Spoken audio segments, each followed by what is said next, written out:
lontano da ogni sguardo indiscreto. Immaginate il duro e costante addestramento per raggiungere tale capacità. Considerate sempre che per questioni dimostrative oggi state assistendo a questa attività di giorno, ma in caso reale tutto avverrebbe in pieno buio e nel silenzio più totale, per eludere i controlli avversari e colpire con estrema rapidità e sorpresa. I paracadutisti che si stanno avvicinando a noi hanno all'attivo oltre 500 aviolanci operativi.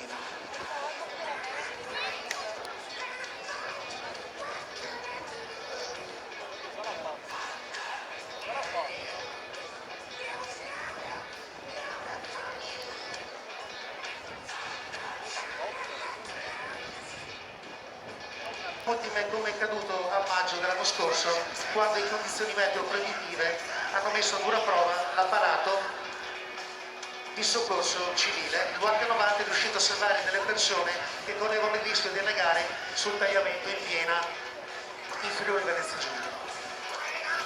Sempre davanti al muso trova l'alloggiamento. Formazione d'atterraggio, equipaggiamento sospeso sotto i loro piedi, a 100 kg di materiale per ammarare e proseguire immediatamente. Stanno individuando il punto esatto di atterraggio. Adesso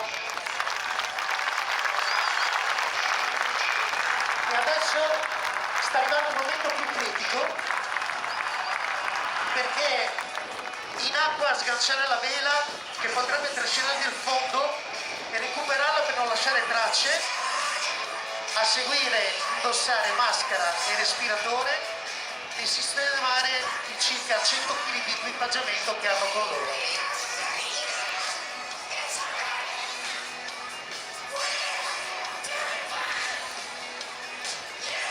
Due.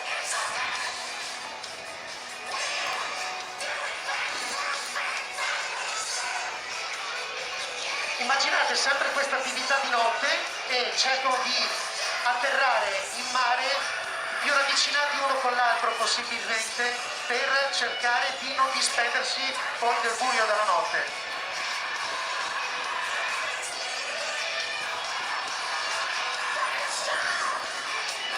Il quarto che vedete ormai quasi in finale, quella sacca nera che vedete sotto i suoi piedi non è nient'altro che l'equipaggiamento appunto in dotazione a ogni singolo incursore.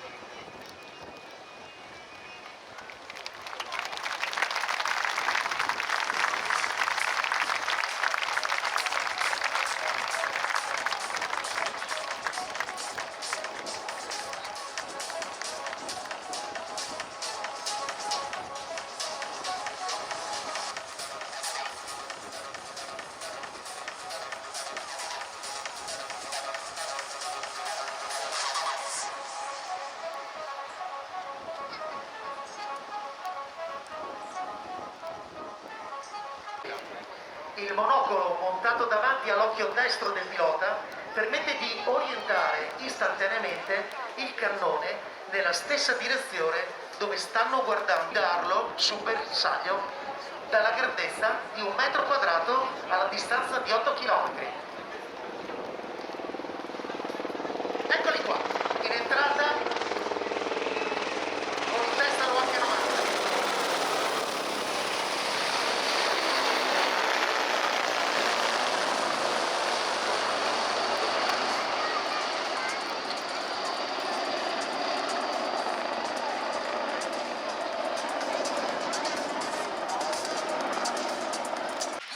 Garantiscono la sicurezza dell'area di operazioni.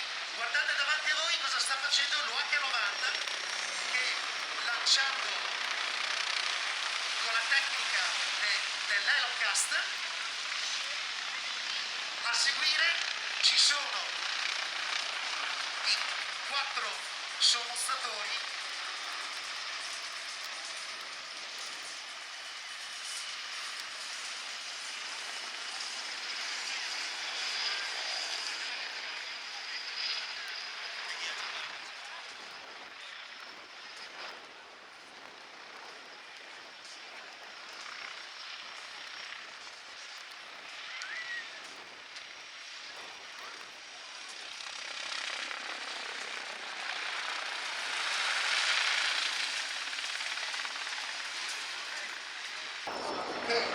equipaggiati con maschera, pinne e autorispiratore si avvicinano verso la spiaggia.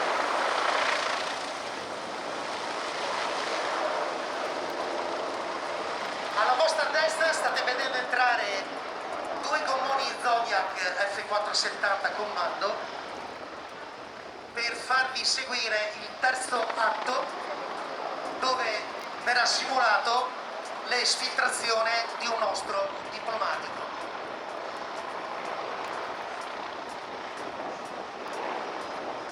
I gommoni sono tipo elitrasportabili e avviolanciabili, dotati di un sistema di autogonfiaggio con dei potenti motori fuori bordo e soprattutto dal fotopiatto per permettere di inoltrarsi sui fondali più bassi e avvicinarsi alla spiaggia il più rapidamente possibile.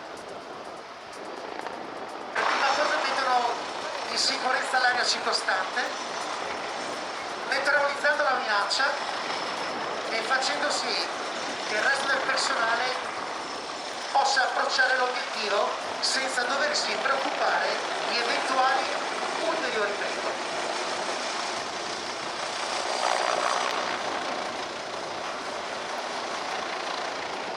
Una volta entrati nell'edificio, che è stato materializzato sul terreno dal nostro Piatto Rosso,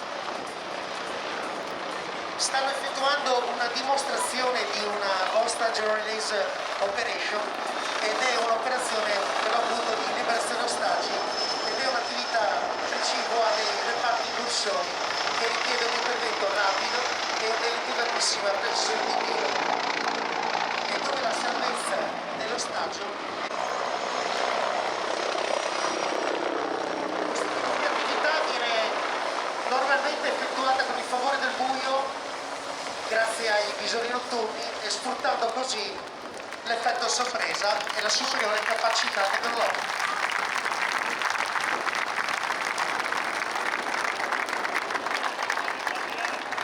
In largo gli H129 Mangouste li accompagnano assicurando sempre la zona di operazione sino al raggiungimento di un'area sicura.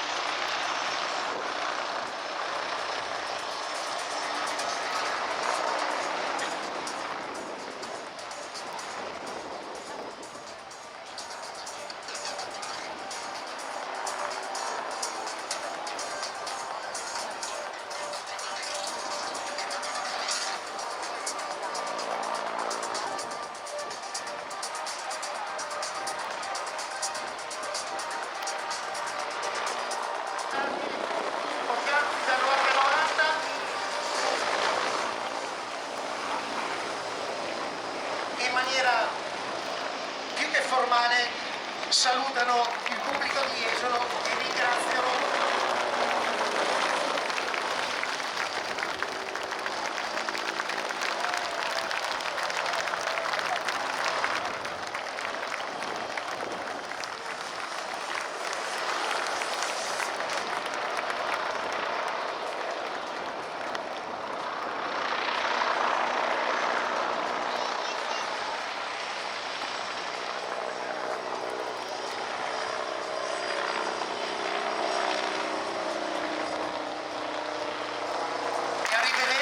al prossimo anno.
E salutiamo ancora con un grande applauso gli uomini e le donne dell'esercito italiano. Cristiano che con questo incredibile